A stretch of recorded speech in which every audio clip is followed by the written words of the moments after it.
Daily sit-up करने से क्या होता है? Number 1, core strength. सिटअप हमारी कोर मसल को टारगेट करती है, जिसमें रेक्टस एब्डोमिनल, ट्रांसवर्स एब्डोमिनल और ओब्लिक्स सबसे ज्यादा प्रमुख हैं। फिर रेगुलर सिटअप करने से ये मसल स्ट्रॉन्ग होती है, जिससे कोर स्टेबिलिटी, पोस्चर और बैलेंस इंप्रूव होता है। Number 2, calorie burn. Sit up calorie burn करती है, जिससे वेट लॉस होता है, लेकिन कितनी कैलोरी बर्न होगी ये डिपेंड करता है दूसरे फैक्टर्स पे, जैसे आपका वेट, कितनी देर तक एक्सरसाइज की और कितनी स्पीड में एक्सरसाइज की। Number 3, increase blood flow. Sit up body में ब्लड फ्लो को इंक्रीज करती है। ये बॉडी को ऑक्सीजन और न्यूट्रिएंट प्रोवाइड करती है और उनकी इंजरी, रिकवरी और ग्रोथ के रेस्पॉन्सिबल है। Number 4, secondary muscle participation. Sit-ups दूसरी मसल को भी इस एक्सरसाइज में इंक्लूड कर देता है, जैसे हिप और दूसरी लोअर बैक मसल। ये दोनों मसल कोऑर्डिनेशन में काम करती है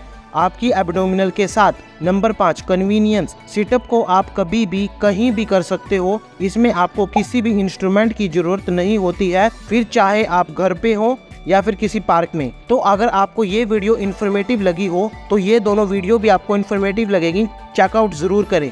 जय हिंद, वंदे मातरम।